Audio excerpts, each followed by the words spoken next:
Hey guys, it is Ryan. I'm not sure if you know this about me, but I'm a bit of a fun fanatic when I can. I like to work, but I like fun too. It's a thing. And now the truth is out there. I can tell you about my favorite place to have fun. Chumba Casino. They have hundreds of social casino style games to choose from with new games released each week. You can play for free anytime, anywhere. And each day brings a new chance to collect daily bonuses. So join me in the fun. Sign up now at ChumbaCasino.com. No purchase necessary. VGW Group. Void where prohibited by law. See terms and conditions. 18+.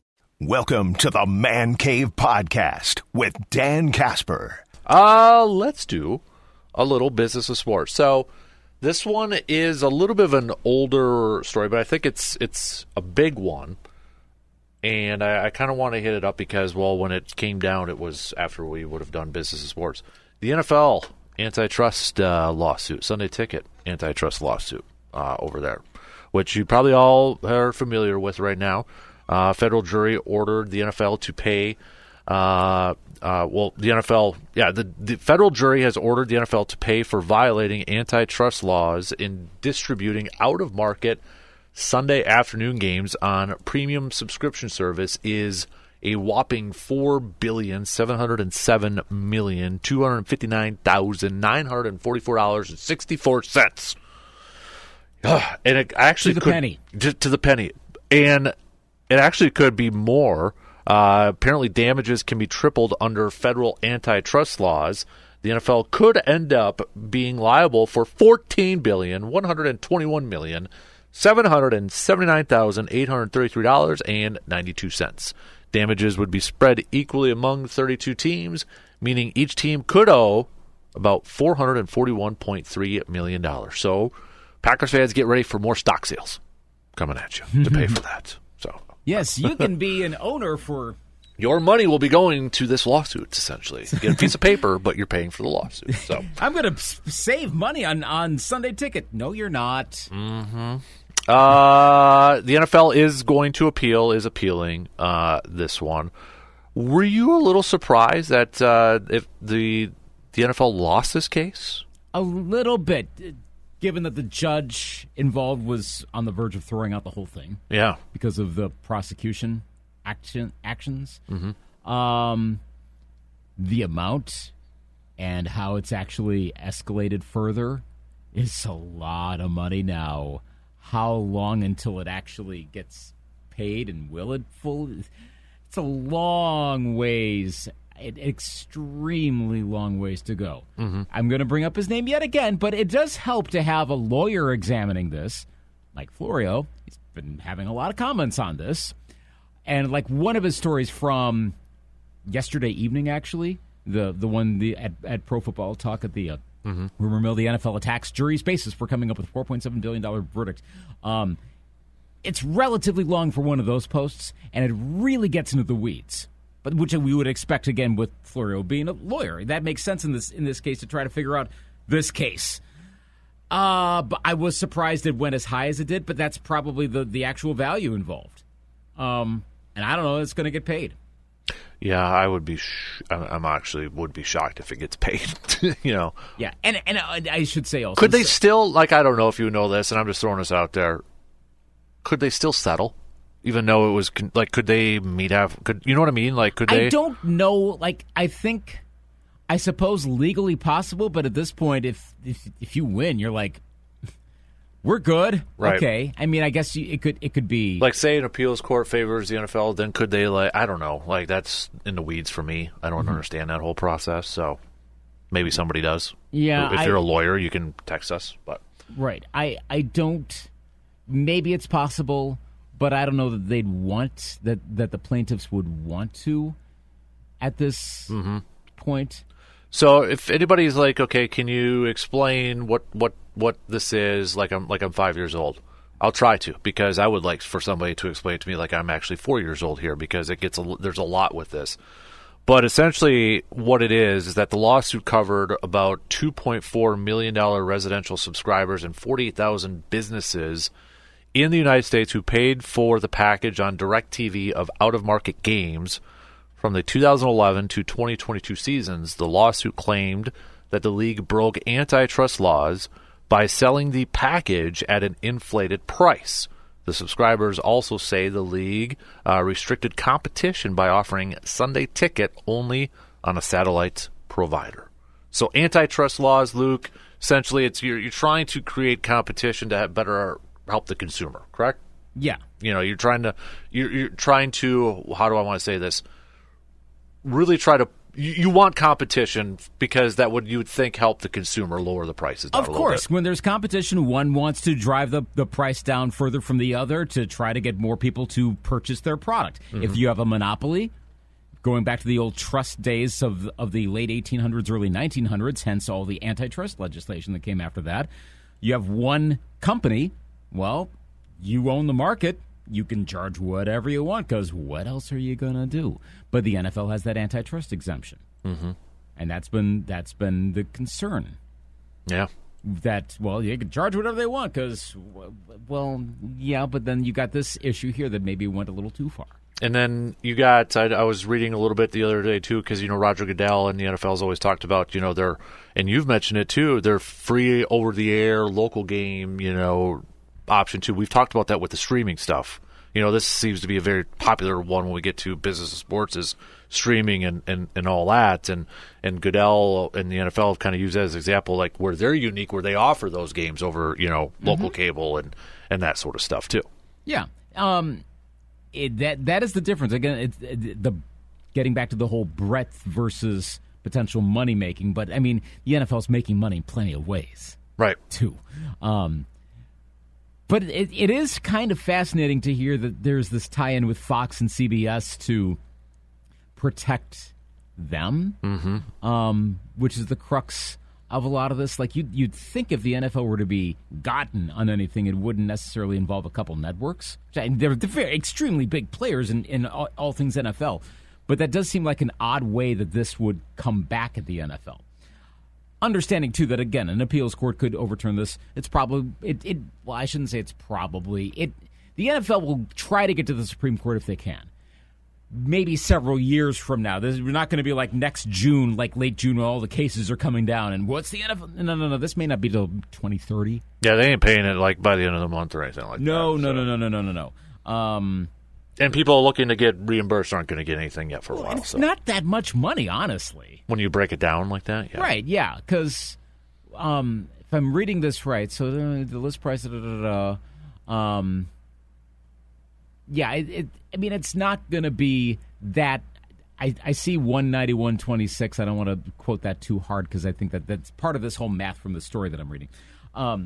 It's not going to be a ton. It's not like, well, you're going to be reimbursed for all the years of. I mean, that's not exactly how it works. Mm-hmm.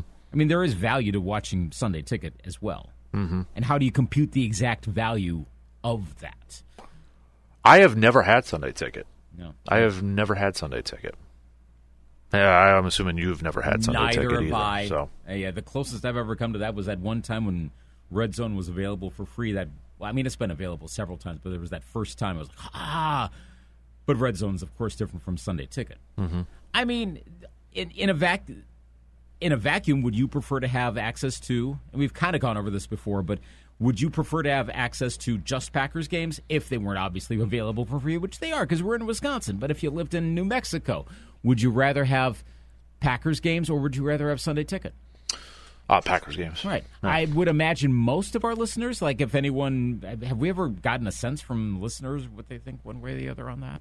I mean, I've seen listeners really the last couple of years voice their frustration with Sunday Ticket. Now, is that more to do with DirecTV? I think it's the price and everything. I don't know. If you do have one, let text us. Let us know a little bit over there. Because that in a broad sense across all subscribers, that would be fascinating if the NFL did allow for individual packages to be purchased and how quickly that would change. And I imagine it would, and I think that's what they know is potentially coming or would potentially come under that circumstance. Because it feels like when people buy a Sunday Ticket all the time, they want to watch all these games. I don't think most people really do want – I could be wrong. But I don't think people want to watch all the games all the time. I will say, kind of like what I was talking about with regard to the Olympics an hour ago. there is a bit of an appeal to, you can watch all these things all going on at the same time. That seems kind of cool. But for the amount of money involved, I'd rather just have one team. That's my favorite team. Yeah. Yeah, I 100%. But 100%, I get why the NFL's so. doing it, because to protect the partners and make money. Well, they got called out on it. Now maybe someone else will call out the jury for that, and who knows exactly where this goes. Right. It's not done yet. I could see the NFL ultimately winning this in the end. I'm not convinced. Yeah, I feel like the NFL isn't going to have to pay anything, to be honest with you. Because what, it's like $400 million per team, or 440. I have it right here. It's $441.3 million. So how will they make that money back? If let's presume that it does happen, how do these teams make their money back? 400, because that's still a lot of money that the owners will not want to spend. Right. How do you make that back? Ticket prices increase and all that good stuff. At what point do people start to go, well, maybe that's a little too much? It's funny that you just mentioned, because they just tweeted out again, Pro Football Talk. We continue to review the full transcript of the Sunday ticket trial by focusing on the opening statements for the plaintiffs and for the NFL. So they got a new post up there for that. So yeah, Florio's having a feast with this. Right? He could probably do a post on this. He could probably jump. Well, I mean, he's got other people doing the rumor mill stuff. He could probably post on this for like the next 5 months. He could just ignore the NFL season and post on this issue. And given how much you can tell contempt is too strong a word, but given his strong cynicism towards NFL management, I think he would love to do that too. He's the closest thing to a muckraker out there right now, and he's breaking this down a lot. That's how we're learning a lot about this. Speaking of, a little bit of a side note, but I guess this kind of touches the business of sports and NFL. What do you think of Kaylin Kaler going over to ESPN? I saw that last week. Good for her, friend of the program. Yes, of course. We've had her on the show a few times. I Yep. raised my eyebrow at that because we've heard about ESPN and the NFL potentially getting into some sort of enhanced partnership. And the biggest concern, the number one concern that has been raised, is would the NFL then have editorial say over NFL coverage? Yeah. And given that Kaylin Kaler has been another reporter, okay, maybe not with a seeming agenda like Florio. Kaler's more of an investigative reporter. And that's what she is, and she does a great job. And she's done a couple Packer ones. That's why we've had her on. So. Exactly. Yep. So when I saw that, one of my first thoughts was, I really hope she's able to still do all the stuff she's been able to do. That ESPN doesn't at some point go, hey, you rub down the story a little bit. Could you focus on uniforms or something like that? And I feel like, I don't want to speak for her, but I feel like that would have been part of the agreement. Just, Because there are plenty of other sources she can work and not have to deal with the NFL kiboshing a story. If that were to happen, you don't have to worry about it at The Athletic / New York Times. You don't have to worry about, the apparently revitalizing Sports Illustrated. You don't have to worry about it there, or a bunch of other platforms. So you go to ESPN.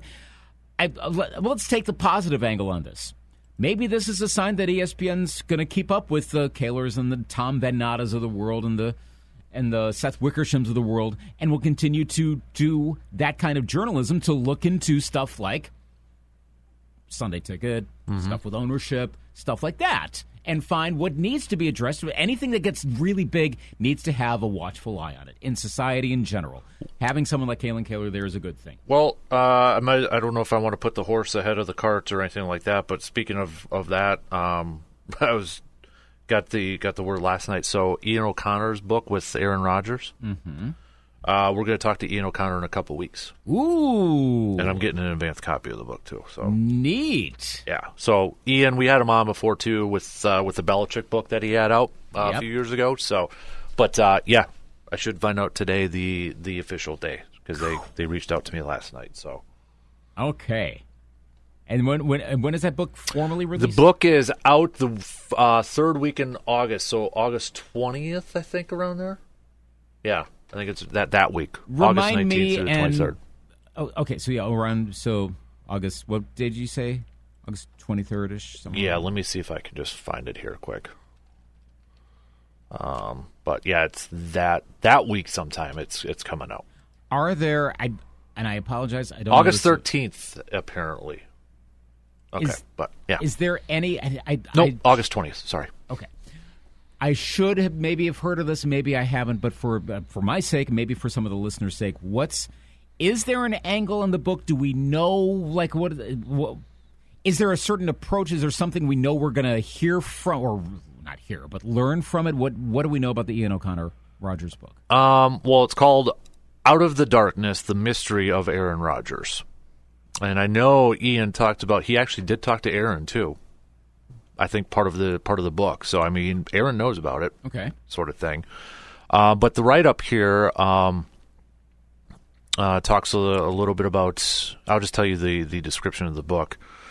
Aaron Rodgers is among the 2 or 3 most talented players to ever hold the most important job in American team sports. He also stands out as the most mysterious and polarizing figure in the modern-day national pastime.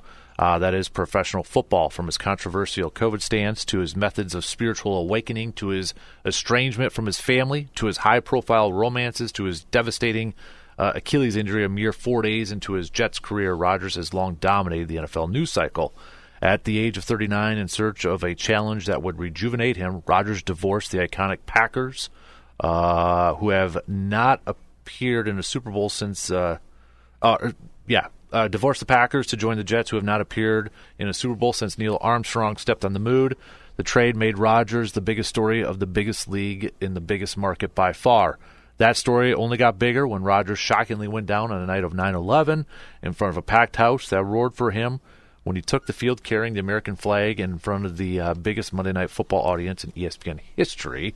Rodgers then shocked the world by pulling off the fastest recorded comeback from an Achilles tear, returning to practice 11 weeks after surgery. Remarkably enough, he would have played again in the 2023 season at 40 had the Jets remained in playoff contention. So, okay. Should be a good book. Mm-hmm. Yeah, I'm looking forward to it. Does it have a page count?